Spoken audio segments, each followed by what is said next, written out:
नौकरी करती तो एक पढ़ाई। अरे दवाई खत्म हो रही है, कोई है जो लेकर आएगा? तभी बड़ी बेटी रिया आ जाती है। हाँ पापा, ये रही आपकी दवाई। अभी खत्म होने में वैसे 2 दिन बाकी है। 2 दिन पहले ना बोले तो कौन सुनेगा? चिल्लाना तो पहले से पड़ता है ना कि सामान खत्म है। अच्छा जल्दी से छोटी चाय बना दे दीदी के लिए। जी माँ। और हाँ, पकोड़े तल लेना, बारिश का मौसम है, मजा आ जाएगा। मैं बाजार से आलू ले आती हूँ माँ, खत्म हो रहे हैं। घर का सारा काम बिल्कुल परफेक्ट चल रहा था। दोनों बेटियां पढ़ाई के बाद नौकरी कर रही थी और छोटी पढ़ाई, पिता की पेंशन और अपना मकान। लेकिन पास की कमला चाची।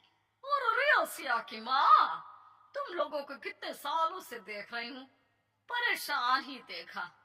भगवान एक बेटा दे देता तो। अब किसी जन्म का कर्म खराब रहा होगा चाची, जो लड़का नहीं हुआ। वैसे काश एक लड़का हो जाता। पास छोटी बैठकर पढ़ रही थी। वो माँ की बात सुनकर किताब बंद कर देती है और खिड़की में खड़ी हो जाती है। खिड़की के बाहर रवि, जो कि पास ही में रहता है। अरे छुटकी, क्या सारा दिन किताब में नजर गड़ाई रहती है?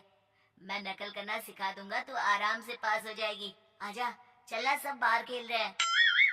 तू तो लड़का है, फिर पढ़ता क्यों नहीं? तेरे सर पर तो माँ पिता की जिम्मेदारी भी है ना। कैसी बात कर रही है यार?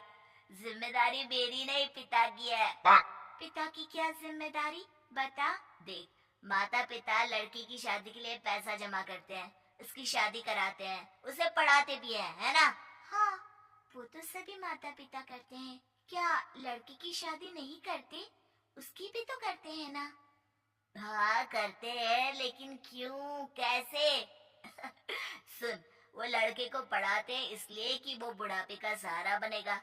शादी करते हैं कि उसकी बीवी आकर घर संभालेगी। लेकिन बेटियों के लिए कोई स्वार्थ होता है? नहीं ना। तभी तो पैदा होते ही मुंह बन जाता है। अब तू सोच, तू किसी के घर जाए और वो तुझे देखकर मुंह बना ले तो कैसा लगेगा? वो तो पागल होते हैं। बेटियां जीवन भर माँ बाप के लिए सोच ले, लेकिन फिर भी वो उसे अपना नहीं मानते। बेटे दिन रात निखट्टू बने रहे, लेकिन उम्मीद उन लोगों से फिर भी बहुत होती है ना?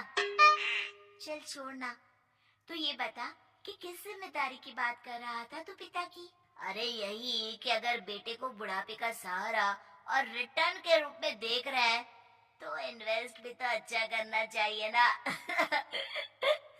छुटकी समझ जाती है कि समाज की सोच क्या है और चाहे जो हो जाए उसे किताब बंद नहीं करनी। तभी वहाँ बड़ी बेटी आ जाती है। माँ, अरे ओ माँ, ये ले मिठाई खा ले। क्या हो गया?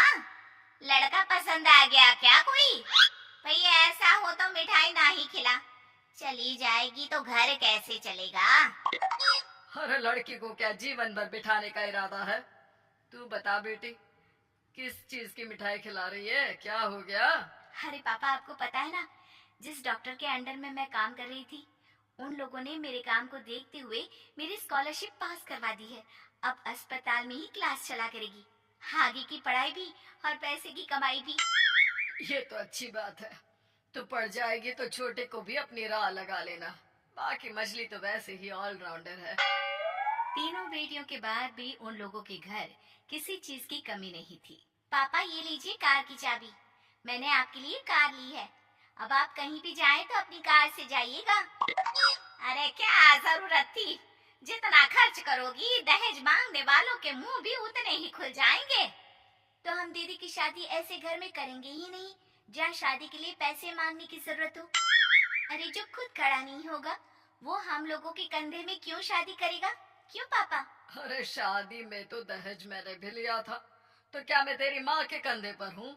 खुद की पेंशन है, बेटियां कमा रही हैं, मजे हैं। बस एक मलाल है कि बेटा नहीं हुआ। पापा, जब आपने बोला कि मजे हैं, मैं तभी समझ गई थी कि अगली लाइन में आप यही बोलेंगे कि मलाल है। कोई बात नहीं पापा, फिलहाल आप ये कार लेकर घुमाओ। माँ तुम भी जाओ पापा के साथ।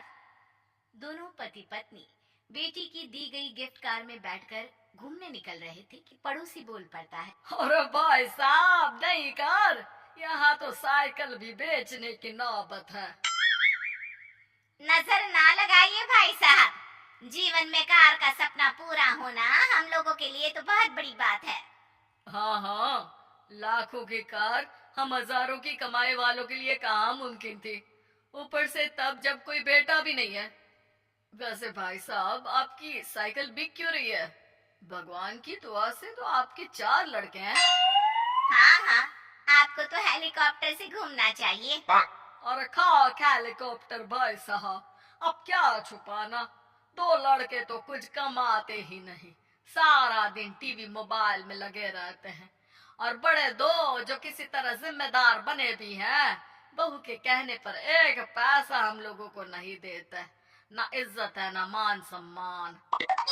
हाँ भाई साहब, भाभी बता रही थी, बहू के होते हुए भी नौकरानी की तरह सारा दिन लगी रहती है घर के कामों में। आप किस्मत वाले हैं भाई साहब, जो बेटियां घर के साथ साथ बाहर का काम भी पूरी जिम्मेदारी से संभाल रही हैं।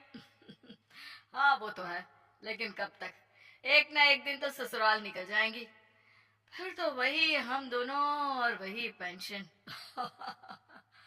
आप लोग भी कौन सा संजीवनी बूटी खाकर आए हैं? चलिए चलिए जाइए, नई कार का मजा लीजिए। अच्छा ऐसा करते हैं, मेरी बहन के घर चलते हैं, काफी वक्त हो गया है मिले। दोनों बहन के घर जाते हैं, जहाँ उसकी बहन और उसका पति बैठकर चाय पी रहे होते हैं। अरे भाई भाभी, आज रास्ता कैसे भूल गए आप लोग? अरे हम तो फिर भी भूल गए, तुम तो कभी नहीं आते हमारे घर। अरे कोई आने का साधन भी नहीं है ना, अब बस से आना हम लोगों के बस की बात तो रही नहीं भाई। अरे दे दे, 2 कार थी आप लोगों की, कहाँ गई? भाभी वो तो जिसकी थी वो ले गया। मतलब? 2 बेटे हम दोनों से अलग हो गए हैं, अपनी कार ले गए, अब हम दोनों अकेले, खुद बनाना खुद खाना। भाई बहन के घर से मिलकर बेटी की गिफ्टेड कार में बैठकर निकल जाते हैं। काश हम लोगों को भी लड़का हो जाता।